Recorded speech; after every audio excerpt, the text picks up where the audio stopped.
Hello, everybody, and welcome to our webinar.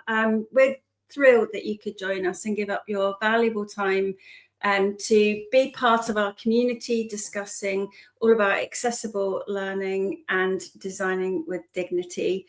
And this webinar is going to last about 30-40 minutes or so, and you will get an email after the webinar with the links to the slides and all the resources that are in them as well. But I'm not on my own. As usual, I'm delighted to be joined by the wonderful Claudia, who's going to be managing our chat today. Welcome, Claudia. How are you? I'm great. How are you, Louise? Really good, thank you. I'm so pleased that you're here. Likewise. Thank you so much for having me. So you've got some examples as well that are going to be in our deck, and you always love to do a wonderful introduction. So take it away. Well, today we're going to talk about something very important that means inclusion and accessibility.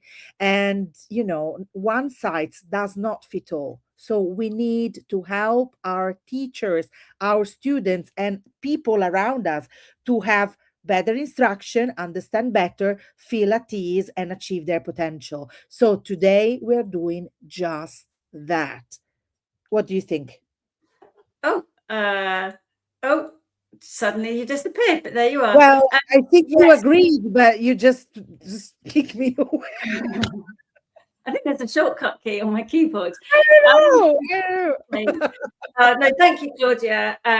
Yes, that's exactly what we're going to be doing and talking about accessibility in a way that maybe people haven't looked at accessibility before, but also putting a lens on what we see around us, whether it's online or whether it's physical.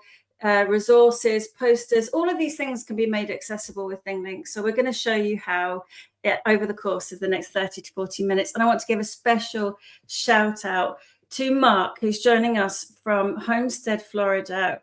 Thank you so much. We are delighted that you're here. And I can say with and Molly's joining us as well from the UK. These are our certified trainer community. So we are honored that you're joining us. And Mark is going to be our newest ThingLink certified trainer joining us from Florida. So I'm going to add to the stage now. I've got this lovely deck. And as I said, you will get the slides afterwards. And they've got all the links in. So you're more than welcome to share these slides, share this YouTube link, anything that's going to help you. So we're delighted. So I'm going to just start by kind of giving you a little bit of an overview. And I'm just going to put the comments off the stage so it gives a nice clear view. So every EdTech tool, every digital learning tool has to make sure that they are compliant with WCAG 2.2. And these are the 4 pillars or the 4 principles that every education technology should abide by. And that is, they need to think about whether the information and the interface components, are they able to be perceived by all senses? They need to make sure the user interface components are operable as well. So that means you can use screen readers, you can use AAC, other types of devices. It doesn't matter what device you're on, you should be able to operate the elements in multiple ways.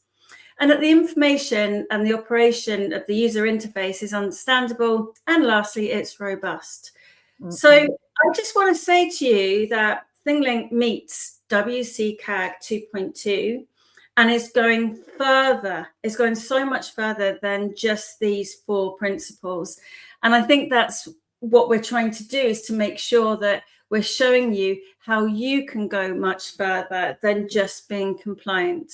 Because compliance is just a tick box. And we know that we don't know about the accessibility requirements of everybody in our community, our class in front of us. We know that some learners may not present with requirements. Some adults maybe don't understand that they've got requirements until later on in life. And for that reason, we want to make sure that we are designing learning, that our experiences are accessible, inclusive, and grounded in dignity as well. And that's not just for the people consuming the content, but for the students and the teachers that are creating content as well, which means that we're going one stage further than just the principles of WCAG. And we're also thinking about your wider communities as well. So that isn't just your learners, but the parents and carers in your community, the allied professionals in your community. It doesn't matter where your school community is sharing that information, whether it's on the website, whether it's a poster on the school gates, it should all be accessible. And this is what we're trying to do by going so much further than just tick box functionality, and showing you how you can make this so much more relevant and right for your learners. So if you haven't used ThingLink before and you are shiny, sparkly new to ThingLink, here's a nice summary. ThingLink helps you to take the real world, real places, environments, situations, your materials and your stories, and bring them to life as accessible, immersive learning experiences. And for those of you who haven't seen this before, there's a little 3D object in here which I can enlarge and make bigger. And this is a 3D object of Vygotsky, which has got the hotspots in there as well. And his theory was that you can learn through interacting with your environment. And this is obviously many, many years ago. And ThingLink was developed by Ulla Maria Koivula on this kind of theory that we learn through interacting with our environments, but what about our digital environments as well?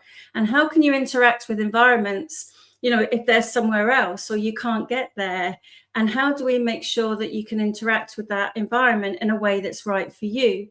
So accessibility is really at the core of ThingLink. And I can't think of one particular use case or story or case study that we've made about ThingLink and people using it that hasn't had an element of inclusion or accessibility.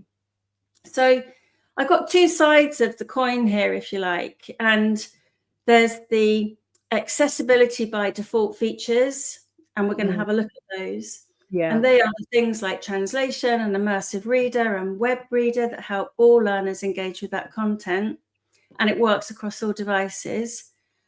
We're also looking at ThingLink where you can make existing materials accessible, and that might be multimodal or branched experiences. But then there's the other side of the coin that we see you, educators in our communities, whether you're a learning designer or, you know, a teacher or someone that's using it for other ways, you're using ThingLink in ways that support the comfort, the confidence and understanding of that person who's viewing it. And that might be about a space, it might be a transition, it might be a routine, it might be a process. But all of the ways that you're building this are really supporting learning outcomes and making the best learning experiences that you can possibly make. And then on the end, I've got this example, which you can click into, which is thinking about how you connect with your learners as well. And that can happen in so many different ways, but a short video introducing a topic and making it personal to your learners can go a very long way. So if you haven't used ThingLink before, and we're going to start thinking about some of the built-in accessibility features, I think this is a really nice example. So here I've got an AI generated image, which is of the growth sequence. And that does a very good job at conveying the stages from seed right the way through to a seedling there. But the hotspots can be used to add in an additional layer of information. And rather than just seeing that image as it is, we can actually guide the learner through that experience. So here I've got my first image and hotspot, and I've actually got a video in there, which is saying this is about the interactive growth sequence. And as I hover over, you can see there's thumbnails there that pop up that show the learner what's that tag's going to contain. And this really helps to reduce cognitive overload as well. So I'm going to move on now and show you the first thing that I want to in this particular example, which is the immersive reader function.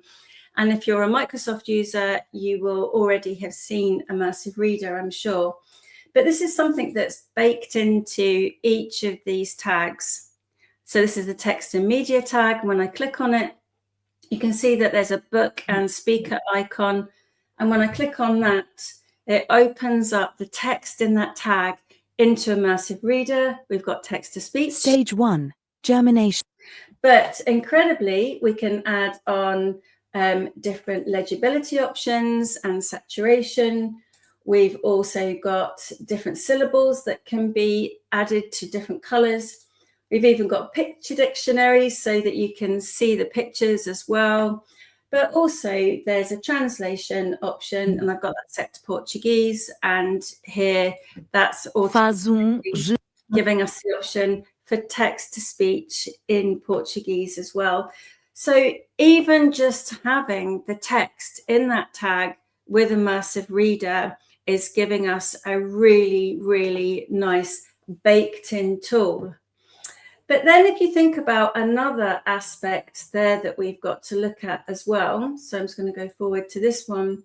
We've also got ways of bringing the text in the image to life. Now, I'm sure that many of you have seen things like this.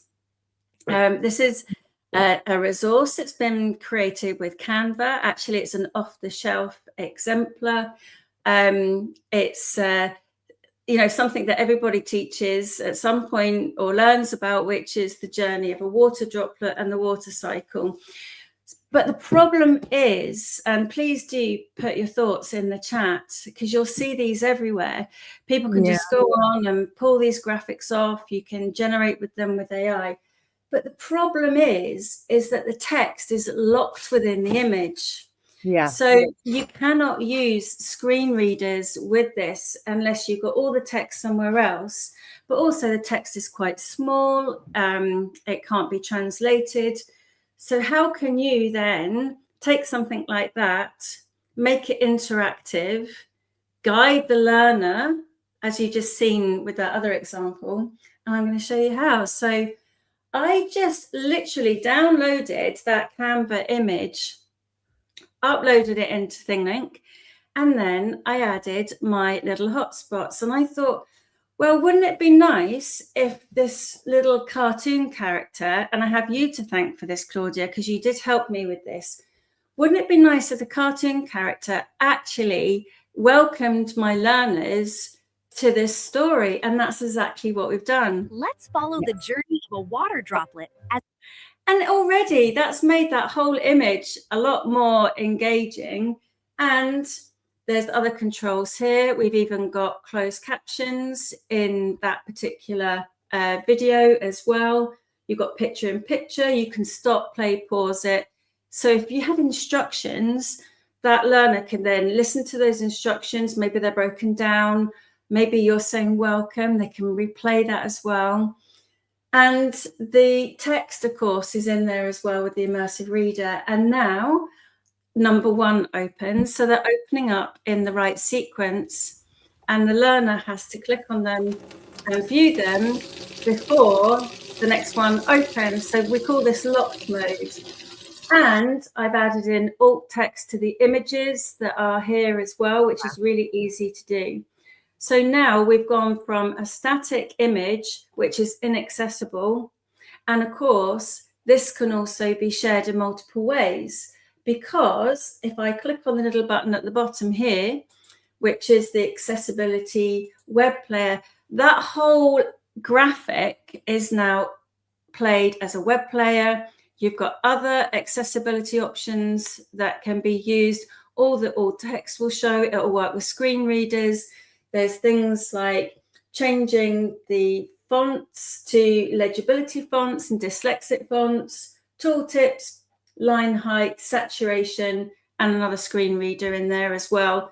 So that comes with everything ThingLink that you create. It's there for you, and you've got confidence that it's part of that experience. So that's how you can take a simple Canva graphic and make it accessible. And when you're ready to share it, simply click on share. You can embed it into your website, share it by link. I can embed it into a Canva slide if I wanted to. So you could even have your ThingLink that was a Canva embedded into your Canva presentation. How about that, Claudia? I know you're dying to jump in and say something here. I love every second of it. First of all, because finally we bring a static page to life, which is, it's something that books cannot allow us to do, but at the same time, we can use books to create this magic. And this is an added value, because sometimes teachers are going, yeah, but then we've got our books and I don't really have time. But if you just take a picture, you can animate books in seconds, and then you can have video, you can have audio, you can have extra explanation, and of course you have all the accessibility features that ThingLink offers us. And at the end of the day, you can do a multimodal lesson in less than 5 minutes. And you accommodate all different students. And they're happy because for once they change the way they study and do things. And this is another value that not everyone has. So that's kind of cool. I love that. And you can share it in Google Classroom as well. So there's, if you are a Google for Education using authority or school, if you simply click on the Google Classroom icon, that will open up the pop-up where you can choose to use it as materials, or whether it's something that's part of a task. So yeah, you've got all of the features. And then of course you get the statistics as well. So you can see how people have interacted with it as well. And it will tell you how people have explored the tags as well. So a nice ciao, Louise, from someone that's just joined us. Thank you for joining us. So Canva infographics, where you see them now, just take a moment and just take a pause and say, is that accessible? How can I make it accessible? And that's how you do it. Okay, let's move on to the next thing. So we have got, and I've got this nice image here, which is something that I really love. And I don't know how many of you, when you go into a school, you see things like this, and they're quite often either hand-drawn and made into like big values boards or sketch notes and those kinds of things. And I went into this primary school and I just love this. And I said to them, do you know what? That would be great if you could hear the young people's voices, on the points. And that's exactly what they set out to do. So they made an accessible version of this with the students explaining what the points and the values meant to them. So I think that's a really nice way of being able to take something that's even like a big drawing, taking a photo of it, and then being able to put those hotspots as well. So when you go to share it as well, you can also share as a QR code. And this is exactly what this primary school did. And they made a poster of the values that the pupils expected of the adults in their school community, how they should be treated. And they turned it into a really beautiful ThingLink. So this then was a poster that was displayed up on the walls and in the windows for parents to see on the parents' notice board. And of course, when you click on the share button and the share link, here you get the QR code. So they were able to download the QR code and stick it on there as well. And they wanted to say things like, make sure everyone... We give each other hugs to feel loved. And I just think that's... how much more impactful is that as a poster than just seeing the words there? And the words are great, but it's quite visually cluttered. So they want to make sure they have a fight-free playground. And of course, you can put alt text in there. You can use all of those accessibility features as well. But one of the other things I wanted to show you was there's also some built-in translation, not just immersive reader. So when you're in your ThingLink account, you can actually choose which languages you want to display at the bottom. So I'm just going to choose Welsh and click Save and Translate. And you can see at the bottom, it says the translation is in progress. And if I click on the translation button here, you'll see that Welsh will be there shortly. And when the viewer clicks on their chosen language, it'll show every single text. We give each other hugs to feel in that chosen language. So you can choose to translate the whole thing with one click. And of course, it's not going to translate the image that's locked in the text, but you've surfaced it to make it so much more engaging than it is. So I think that's a really, really lovely example of how you can bring anything to life. Now, we mentioned using Canva infographics, and I'm sure that you've seen a lot of things like this recently. I see them on LinkedIn all the time, people sharing infographics and things that they've made with Gemini, ChatGPT, Claude, but they're not accessible at all. And I know that the information that we've just shown you is not so vital. It is incredibly valuable information. But next time you're on your school campus, or even in your doctor's surgery or anywhere, have a look around at the posters and ask yourselves, how would someone view this if they had English as an additional language, if they, were not legible, not in terms of their literacy skills, they weren't able to see things legibly. So it's really easy, as we've just seen, to turn those Notebook LM infographics into interactive assets as well. And with Canva, I just put the QR code on there as well. And then these can be put up around the campus. And I've even got a message from the principal. Hello, I'm the principal of the university. Your personal safety and well-being are among the most important aspects of university life. This poster shares. So here we've got vital information all about being safe on the school campus, knowing where to report if you've witnessed or experienced a crime. So you've taken a static poster, a static digital image, and made it completely accessible. And it's super easy just to add those hotspots in and to take the text out of there. So another nice example for you, and you'll be able to go through each of those examples when you look at the slide deck as well. And thinking about the workplace as well, it's not just for students and parents and carers, but imagine if you have, mandatory safety information that you need to have. I mean, you go onto building sites and there's safety posters everywhere. You have to have the right safety posters and the right notices.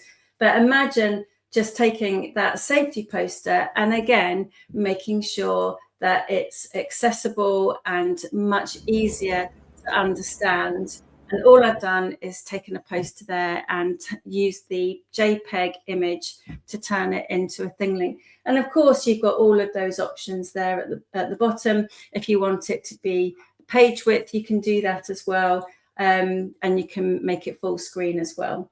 So all of those options available to you. But so those are the things that use some of the default features. But what about kind of 360 images and breaking down complex processes? And I love this example because it's just like a kind of adult escape room. And if you click on the link, you'll be able to go into it. This is a university in Helsinki where they have this on-site training facility for putting in water pumps. And originally, the information would have been this rather boring PDF of how to install it. But now you've broken down those procedures that are quite complex processes into really nice, simple steps. And of course, the little videos show you exactly what to do. If you've got this on your phone before you go there, you'd know exactly what to do. You could even set it up so that you hovered your phone over that and it would pop up onto your phone as well using an AR app within ThingLink as well.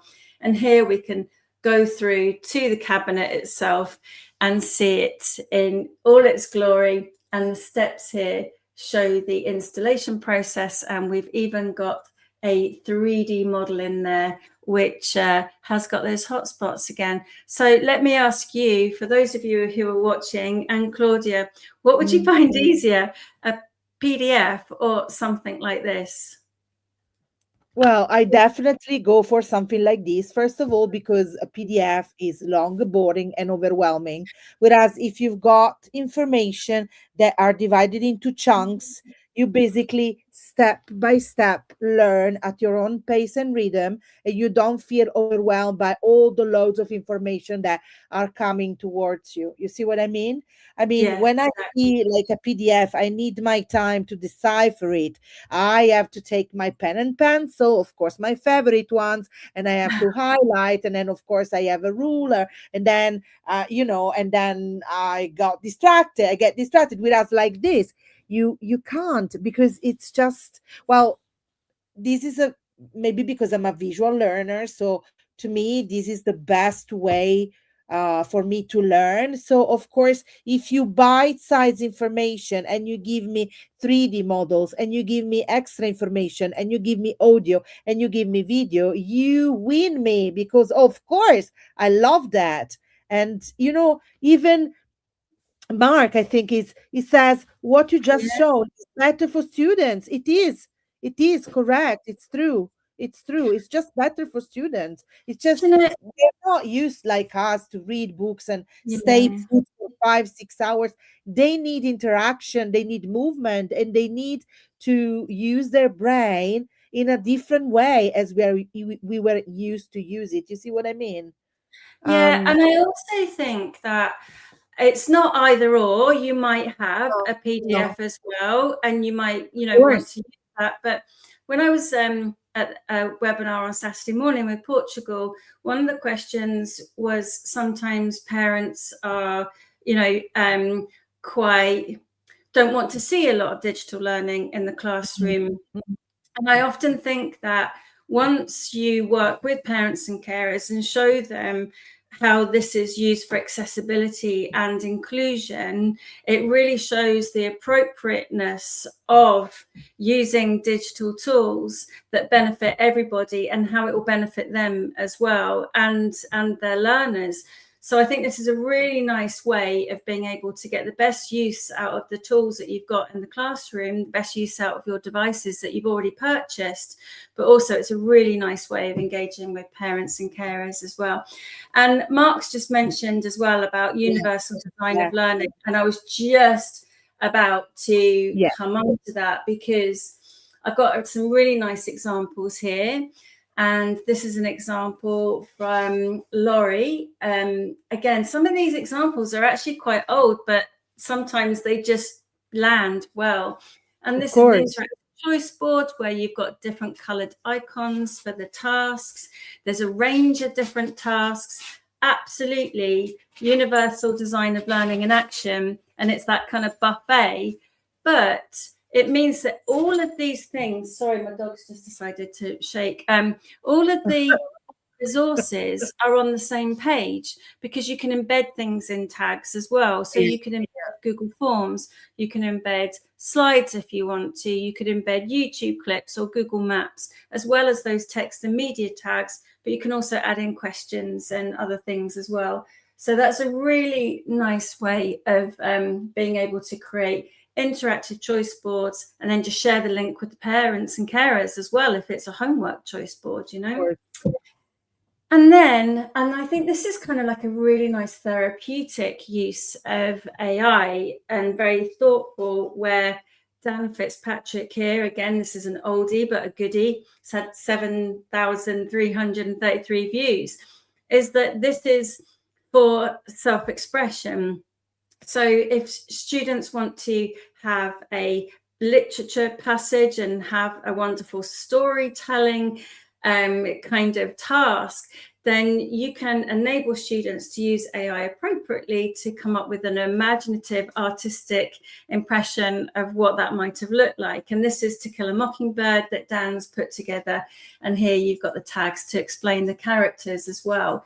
So if you are thinking about students using AI, rather than just searching for information or presenting information, think about how you might use it creatively. And, when I was back in school, we would have gone to the courthouse maybe and read this book, but we don't often get the options to do that now. But here we've got the courthouse, so you can go in and explore the characters again. And of course, you could add in all of that multimodality. And the last resource that I really wanted to show you is that quite often in reducing cognitive overload, we can show learners the path ahead that they're going to be taking on a particular course or a module. And you're starting as you mean to go on. So it's an interactive learning journey that builds clarity and confidence from the start. And this was my barista course. And here we've got in module 1, there's audio in there, it's bringing the vibes. You're going to explore the cafe culture, and then you wrap up module 1, learning the basics.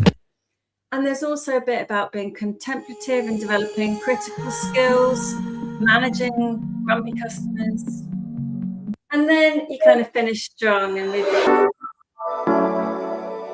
So imagine giving that to a parent in advance so that they can support their learner, their student, as their sons or daughters, or their students with really nice ways of being able to see the path ahead on that course, and a learner seeing what's ahead for them as well. And it's just a really nice way of being able to build a connection. Claudia, I know that you're going to say something there. No, it's because, I love this kind of course outline, because everything is so well organized and you don't feel, as I told you before, overwhelmed by all, because maybe there is a lot to study and to sink in, but at the end of the day, if you've got everything well organized and well structured, you take your time and you do your own way. And, we don't study the same. So, I mean, I can, because I'm eager, so I want to do it all in one session, but you can actually take your time and develop your potential step by step. And this is another amazing example of accessibility. Yeah. Do you want to open that? Because that's... Yes. So in this example, the teacher took a 360 of the classroom, and they took the 360 of the classroom at different times of the day. So there's different light in the early morning, different light in the evening. In winter, it might be dark. But this was given to students before they got to the classroom to think about where they might want to sit and where the lights might be, where the door might be. And the feedback was just phenomenal, that parents found this really helpful in providing comfort for their young person to go on to this school. So please do have a look at that example. And going back to cultivating connections, and this is an example from Cedar Lodge School in Northern Ireland, and big shout out to them, because this actually is finalists in an ICT and Excellent Award. And they've built this school tour. And what's lovely about this school tour is that it's got the sounds of the bus pulling up. And you can go through and meet the teachers in each of the classrooms as well. It shows you what the zebra crossings are looking like. And they're saying, this isn't your average tour. It's about open doors and open minds. And I can't think of a better way to welcome your students and your parents and visitors. I'm just going to paste the link in the chat there as well, so people can have a look at that. But it's just a phenomenal way to make sure that everybody feels comfortable about coming to school and starting school, getting rid of those fears and bringing the comfort. So that's why I wanted to include that example as well. And as you saw from that barista course, it's not just about, using 360s of places that are familiar to us. In a world of AI, I think people crave real world problems, real world places and spaces. And of course, with a 360 camera, or even with your mobile phone, you can take a panoramic image, upload that into ThingLink. You can add in 360 objects, as you saw. You can take those with the new ThingLink Capture app and make them really, really engaging and really exploratory as well. And this came out of the conference I was in Northern Ireland, when they said one of the biggest things about transitions is independent living experiences. Yeah. And this was a new place of independent living, and the students wanted to share what it was going to be like to live in that place, and they put all these tags on there to show the equipment in there as well. And this is actually for elderly people. It's so they were showing how the technology could support elderly care home transitions as well. And yeah, it's just such a different range of using things. So we have a nice question here from Mark. Yes. So to create the 360 image, you need a 360 camera. No. Oh, So no. it is within ThingLink. It's called Pano to 360. Yes. So what you can do is just take a panoramic image with your phone. I'm just going to pull it up here. Yes. So if you just take the panoramic image, which is one scoosh, one swipe, rather than lots of things like that, and then you upload the panoramic image into ThingLink. You can do this actually in your account as well. We turn it into a photosphere with a little bit of AI. We use gradient blocks. So that means that you don't have to remember, or if you don't have a 360 camera, you don't have to buy one. And if you're anything like me, my 360 camera is usually in my desk drawer, not charged up, rather than in my bag when I need it. So yeah, that's Pano to 360. And if you do have an iPad or an iPad mini or an iPhone, you can also use other tools with LiDAR to take 3D objects and 3D spaces, which is different from 360. But if you're starting out, I would definitely start out with exploring 360 images and uploading them. And of course, if you're in your ThingLink account and you want to explore our libraries as well, when you hit the create button and you go to 360 image, here you can generate with AI, use that Pano to 360, and there's also 360 library, which you can use as well, which is a great way to get started. And you can drag and drop from your device as well. Of course. So lots of options there for you as well. So I had to put this in as well, because this is one that's got the most phenomenal feedback. And that is, it's just such a shame if you have an art exhibition, maybe people can't get to it. Maybe it's something that gets taken down a week later because there's another exhibition coming in. And this is such a beautiful way of creating an everlasting art exhibition, which means this can be shared with parents and carers. If you've got, this is in an inaccessible place, for example, you can make sure that this lasts forever and students can keep this. And the pride that students have when they annotate their own artifacts with their own words, I think that it just makes it come to life. You've got the ability to go to an art exhibition with the real artists' voices, and that's captured more, and I think that's just phenomenal. But it's not just for students and parents and carers. And Claudia, tell us about this resource, because you put this together. Yeah, so this is a resource that I created for teachers. As you can see, I divided the resource into chunks. Can you show that for me? Thank you. And I used locked mode because I didn't want teachers to be overwhelmed by, reading and listening and everything. So I wanted them to digest step by step all the relevant information to create this, let's say, interactive expeditions with their students. So here you've got all the thoughtful instructions, including the me of the past with a nice video. This is me coming from the past to talk to you and saying, yes, so these are the ingredients to prepare an amazing lesson. So what you have to do is this, and that. And then, of course, you follow along with all the different steps that comes afterwards.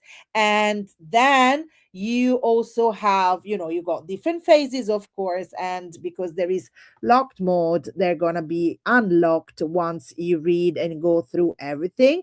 And then I decided to go the extra mile and put extra information like the why not page, So for example, you want to go Vygotsky input +1, so you can go for collaborative expedition, a language integration. If like me, you're not an English native speaker, but you would never tell, but it is what it is. And then of course you go you will never tell. Then you can have audio narration, multimodality, so audio, video. You can help your students achieve their potential also with formative assessment. And this is the way to go for teachers that don't really know how to start and process everything. This is a nice guy, hopefully a nice guide, Really you know, just to move your first step towards amazing expedition with your students. So Yeah. really what you've done there is you demonstrated how a whole school community can access inclusive and accessible resources, whether you're a teacher, a parent and carer, someone visiting the school, whether a young person, everyone can benefit in the whole school community. And I think that's a really, really important message.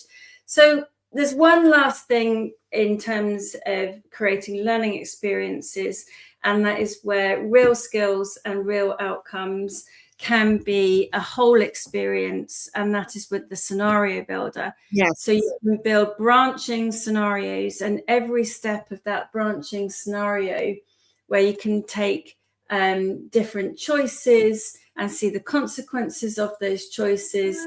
Here's my little scenario, and that also has accessibility layer. It also has a immersive reader in it. And here I'm building up the context, so my learners know the journey that I'm taking them through. I've got my interactive machine, the machine breaks down. And then even when it comes to these branching blocks where you can choose which path you're going to go down, that also has immersive reader built into it. So every step you have as a creator or an educator have the confidence that this is going to be accessible. Okay, so it's not just, we mentioned students as creators as well, and you kind of summarize this on your lovely resource, Claudia. But if you're going on a school trip or a field trip, a kind of excursion, if you like, how nice it is that you build a virtual trip before you get to that trip, because then it enables your learners to maybe understand where things are, where the toilets might be, or where they're going to get an impression of where they're going. And that can be really helpful. One school even had the bus journey that they're going to be taking, what it was like to get on the bus or the boat when they were going to France. So all of these things can really help. But what about students then taking their own media when they're on that trip, and then back in school recreating their own virtual trip? So it's virtual trips and visits completely reimagined, and we're delighted to be working with Stanford University on this, because they have actually evaluated this and have said that there are many different learning outcomes, whether it's handling digital media, whether it's being able to develop confidence in presentation skills, but all of those explanations and reflections buried in those hotspots can really help. And of course, this is just a wonderful example where you've got students who are working on their biome. Me and my buddy are going to talk to you about how mountains. That's right. So, I think that's just so lovely. They've been able to collaborate together. And when I've been working with students creating things like this, you explain what those accessibility tools are, and it's a really non-threatening way to say, how can we make sure that everyone can enjoy what you've created? And the pennies really drop when they see that those features are baked in for them as creators as well. You've seen this one before, another one of my favorite ways of taking everyday tasks and elevating them to become more inclusive and accessible as well. And here's our lovely shoebox project.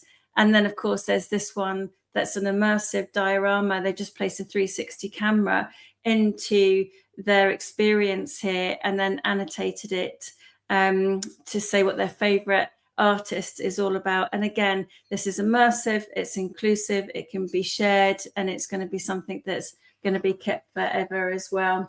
Nice. So we've talked a lot about, creating and experiencing those immersive learning experiences, but what about the devices that they can be viewed on as well? So when we think about a personal immersion, we want to make sure that this can be viewed on a headset. It can be viewed on a class of headsets, and that includes everything from Class VR, Meta Quest 2, right the way through to high-end headsets like an Apple Vision Pro. And that's kind of like a personal immersion, because you're kind of on your own in there, although you do get some collaborative experiences. That might be something in the future. But students can experience those experiences on a device as well, whether it's a mobile phone, an iPad mini, it might be a Chromebook or a Mac or a PC, but everything I've shown you will work on all of those devices. So that means if screen readers are used or any other AAC type of communicative tools, then they will work with those devices.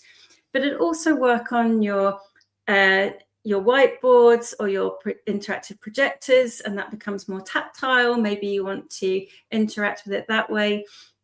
It will also even work on your immersive spaces as well. So if you have got immersive rooms in your organization, it will work on those as well.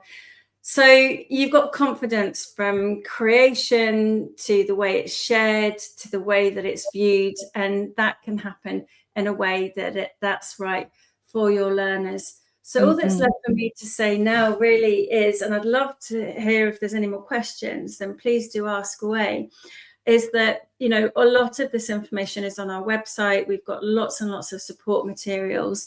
So please do click on the links on this deck when it comes out to you and explore all those examples. And I can say hand on heart, it's only going to get better as well, because ThingLink is so committed to external audits as well. So we're going through an external audit process at the moment, which is Alliant, and we're trying to go well above and beyond the compliance measures, which was one of the messages that I wanted to get across. Yay. I hope I've covered everything. Are there any questions at all? Is there anything that I particularly missed, do you think? I don't think so. I think you were perfect. Oh, Wow. thank you. No questions from the audience. So that means you were good.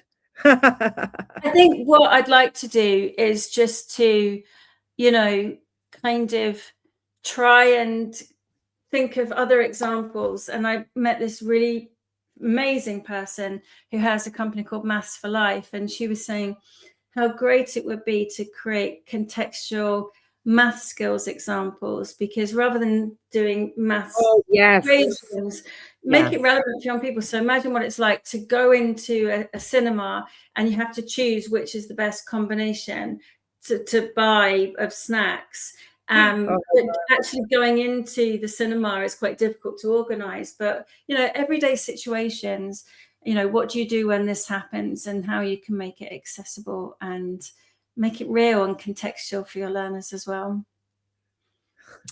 So lots of information and lots of examples, and I can't wait to see what everyone creates. And Mark just says, thank you for all the information. Thank you for joining us, Mark. I'm so pleased that you got in touch, and please do share this YouTube video as well, and all the slides and the links, and please do get in touch with us. Claudia is one of our ThingLink certified trainers.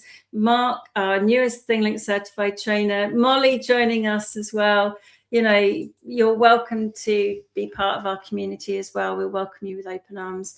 So all that's left to say is thank you so much for joining us. Claudia, thank you for being part of our webinar again. You always bring the sparkle. Thank you. Thank you for having me. It's such great fun being with you and learn from you and learn from the audience. Thank you so much. Have the greatest of evening or the best of days if you start your day, because, you never know. And we'll see you next time. Brilliant. Thanks ever so much, everyone. Take care wherever you are. See you soon. Bye-bye.